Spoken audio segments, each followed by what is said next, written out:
Part 2. The Storm. I lie there, in the middle of the forest, not seeing the dueling lightning flashing high above the trees, not feeling the drenching rain that continues to pour down on my still form. "Michael!" A voice cuts through my mind. So tired. Just want to lay here. Ignore it. "Michael, you must listen. There isn't much time." "Go away." Just a voice in my head. Leave me alone. Events are in motion. The storm is only the beginning. They sent it for you, hoped it would kill you. They know you have a role, but they can't know how important you are, or they wouldn't have stopped there. They? Who? What are you?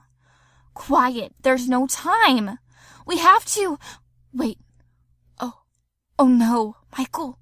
You need to get up. You need to get up and get the hell out of there. It's coming. My eyes flutter open, disoriented. Can't tell how long I've been out. The storm still thrashes crazily around me. I ease myself into a sitting position and gingerly assess myself for injuries. There's a large lump raised above my left eyebrow, and I can feel a sizable gash running along my scalp, although it doesn't seem too deep. I won't be able to tell if I need stitches until I get to a mirror. A sharp stab of pain beams directly to my brain as my fingers probe the wound, so I quickly stop. Various cuts and scratches from my fall are spread sporadically over my arms and hands, in addition to a particularly nasty one along my left shin. My shoulder still throbs, not the blinding agony that sent me sprawling earlier, but a dull ache emanating from deep inside my tissue. Was I struck by lightning? Don't remember hearing any thunder, so what the hell? My head snaps up as a deep, inhumane roar rises above the fury of the storm, reverberating over and again through the trees. The ache in my shoulder flares sharply. I suddenly remember the words of the disembodied voice in my head. Still dazed, I uneasily stagger to my feet. Concussion-based hallucination or not, getting the hell out of here seems like an excellent suggestion. I manage to find the path and haltingly begin to make my way back towards the athletic facility. The storm continues unabated. Bathtubs of freezing rain continue to drench my shivering body. Shearing winds carry the chill deep into the marrow of my bones. Lightning flashes periodically, lighting up the pitch sky as brightly as midday. Dizzy, my foot hits a rock in the path. The whole world lurches as I barely manage to catch myself, the throbbing wound on my scalp making my head feel like an abused bass drum. I stumble along as fast as I am able, occasionally pausing to glance behind me. If they weren't soaked through, the hairs on the back of my neck would be standing at full attention. Impossible to see or hear anything over the fury of the storm. Some primal sense held over from my caveman ancestors blares a warning at me that I am not alone out here in the dark. The savage roar I heard shortly after waking doesn't repeat itself, but in truth, I don't know if that disturbs me more or less.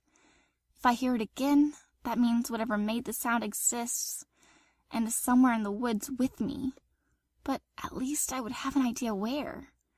As it stands, I can hope the unworldly sound was just another delusion brought on by my head injury, but can't manage to shake the chilling feeling that the beast is simply remaining silent, hunting me. At last, after an eternity of fleeting glances and barely avoided falls, I finally emerge from the woods along the path, the school stadium lying before me. The electric lights at the gymnasium several hundred yards down the paved walkway burn cheerfully. Oblivious to the violent events of the night, I urge my wooden legs to greater efforts and blessedly make it to my destination. Throwing open the door and tumbling inside, I sit there sprawled in the facility entryway, trembling from the cold and fear, watching the storm rage outside. After what must have been several minutes, I managed to gather the will to painfully regain my feet and work my way through the building and down the long corridor to the faculty locker room. The building is deserted, the silence making the noises of my struggling movement seem all the louder. For a moment, I wonder at the complete lack of people, before remembering virtually all sports practices had been canceled in lieu of the pending week of vacation for the Thanksgiving holiday. Gaining access, I immediately moved to the row of sinks in the mirror to get a better assessment of my injuries. The bump above my eye is considerably swollen and will soon turn into an ugly-looking bruise. On the plus side, the cut on my scalp is actually more of a scrape and doesn't appear to require stitches. The cuts on my arms, hands, and shin are superficial, but will hurt and itch like crazy while they heal. Suddenly, seeing past the painful details, I struggle to recognize the haggard, beaten-looking figure returning my stare from the glass. You've had worse. God knows you've had worse. That time, that was a lot worse. I grimace. My reflection perfectly duplicated the motion. Turning on the faucet, I grab a handful of paper towels and begin to carefully dab the dried blood and dirt around my cuts, not wanting to inadvertently open them again. Satisfied that they have all closed up well enough to allow it, I strip off my sodden workout clothes, throw them into one of the dryers, and step into the shower. I set the water to scalding and stand under the steaming water, trying to rub the kinks out of my neck. A small throb in my shoulder reminds me of the incredible pain that first sent me on my way to my current condition. Reluctantly turning off the shower head, I dry myself, wrap the towel around my waist, and return to the mirror. Although certainly cleaner and free of caked dirt and blood that previously clung to me, I still paint a terrible picture. The cut on my scalp shines red, just below my hairline, and an enormous purple bruise has begun to complement the generous swelling above my eye. I turn my back to the mirror and move my head so that I can observe my shoulder in the reflection to see the scars located there. 3 long marks extended the length of my shoulder blade. The lines are jagged due to the poor nature of the canvas they were inscribed upon. Aside from the nightmares, they are the only proof I have of the reality of the most horrifying experience in my life. The terror and bloodshed that occurred in the Middle Eastern cave 3 years ago. Tonight, the marks are inflamed and wet, as if I had just received them instead of having worn them for so long. Had I not just showered, I'm sure fresh blood would still be oozing from them, though all of my other cuts and scrapes are closed and dried by this point. As if listening to my thoughts, tiny red beads slowly begin to well along the length as I watch in the mirror. Without warning, an intense pain radiates outward from the center of the marks. At the moment, 2 things happen simultaneously. First, all the lights in the locker room go out, leaving me in absolute darkness. Second, I hear the unmistakable sound of the main entry door closing and the slow steps of something, entering the building. The otherwise utter silence serving to augment the noise. The emergency generator kicks in, backup lights humming to life, and bathing the room in a weak amber glow. I run to my locker and hurriedly dress, almost tripping myself on my pants, taking care to loosen the Glock in its holster once I have it strapped to my ankle. I throw my coat on, twinging at the pain now continuously radiating from my scars, and grab my valet. The whole process only takes me about 30 seconds. A holdover from years of uniform drills in the Army, where soldiers who don't make the time limit are met with insidiously creative punishments. I creep silently over to the locker room door and gently ease to open just a crack, feeling slightly foolish. Odds are the noise I heard is just a student, or maybe a guard gapes in to check on the facility. Still, I can't shake the feeling that whatever is occupying the athletic wing with me is somehow connected to the bizarre events that have already occurred this evening. Its arrival and the loss of power to the building seem too timely to be a mere coincidence. I peer out and down the dimly lit hallway through the slit in the door. At first, I don't see the thing, not until its eyes catch the light gleaming a sinister shade of red.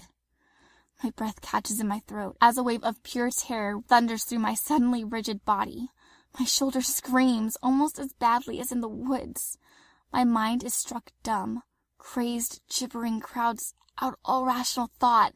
God, my God, it's just like that time, just like the last time. Gotta be a dream, can't really be happening. I'm still unconscious on the trail from hitting my head, that's it. But this seems to be so real. What if it's not a dream? Then I have to move, have to do something. Why the heck does this keep happening to me? I'm only frozen for a single moment until my brain unconsciously kicks into analysis mode. This feeling of unreality is disturbingly familiar, but other than the fantastic nature of my subject, it's not so different from some reconnaissance mission I've been on. 20 yards down the hall, the creature stands on 2 legs and appears to be about 8 feet tall. Definitely not a student, not a guard either, unless Gabe decided to try out some biomedical mutants in the rotation.